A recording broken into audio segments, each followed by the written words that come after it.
Basil pesto is super easy to make at home. It takes just a handful of ingredients and makes the perfect sauce for your veggies, chicken, meats, or even seafood. I have a couple of tips for you for how to make basil pesto and how to store it for later use. I'm Susie with themediterraneandish.com and let's make basil pesto.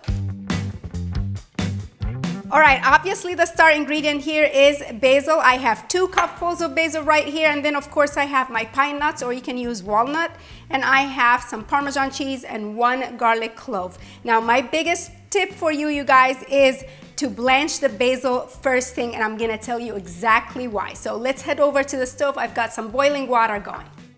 So when I blanched my basil, I only want it in the boiling water for about 10 seconds or so, and then I've already prepared an ice bath for it.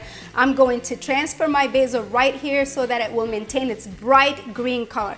The problem with a lot of basil pesto out there is that it turns that weird green, real dark and not appetizing. When you do this trick, it will keep it nice and bright. So that's why I do that. So we're gonna just carefully lower the basil in the boiling water until it wilts. So that won't take very long at all.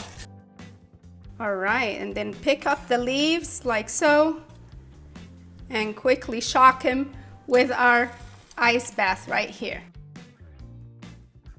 All right, so we want to wring out all the liquid. So we're going to fish out all the basil leaves here, put them on some paper towels right here. See the gorgeous color? And it will stay this way, you guys, even as you store it. And you want to stick around because I'm going to show you after we make it how I store it so that it keeps well for a good couple weeks. All right, so I've got all my basil leaves right here on my paper towels. I'm going to take it to the sink and wring out all the water. So here we go.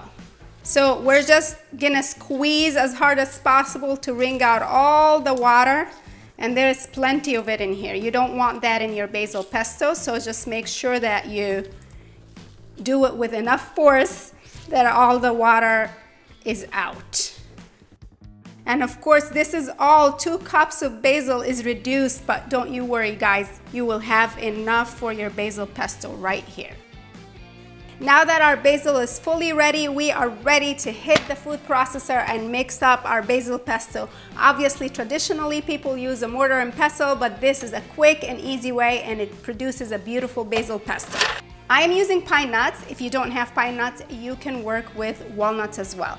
Lightly toasted pine nuts will add great flavor here. Toasting is optional, but I just like a little bit more depth to my basil pesto. And then of course, 1/2 cup of quality extra virgin olive oil. I am using this Greek extra virgin olive oil that you can find on themediterraneandish.com. Just hit the shop tab when you get there. So let's get this party started. We're gonna do 1 garlic clove right here. If you like your pesto garlicky, you can add more. We're gonna do our basil, and then we're gonna do the pine nuts. And here is your second tip of the day.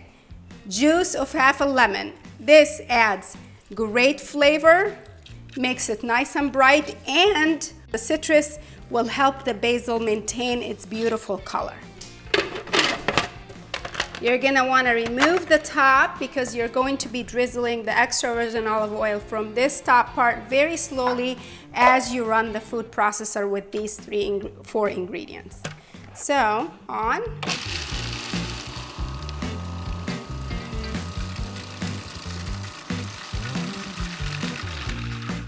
Let's check to see what's going on.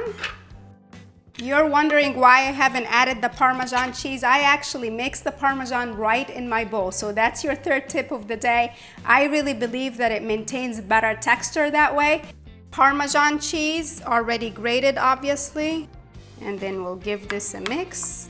If at this point you're feeling like it needs a little bit more juice, an extra drizzle of extra virgin olive oil, which is exactly what I want to do right here. I can control my texture, I can control how runny or how thick I like my pesto, and that's why I like to mix it right here in the bowl. Just a tiny pinch of salt since the Parmesan is nice and bold. How gorgeous does this look, you guys? And look at the beautiful green color. It will stay this way because of the blanching and the lemon juice that we used earlier. Now I'm about to drizzle some of this on my tomato salad for lunch, but one of my favorite ways to use it is with chicken. So be sure to check out a couple of my chicken recipes using this very basil pesto. And now for my tip, to store it and it will stay for a good couple weeks, simply put the rest of the pesto in a mason jar and add a drizzle of extra virgin olive oil just to seal it, and that is it. Grab the recipe on themediterraneandish.com. I'll see you later. Ciao.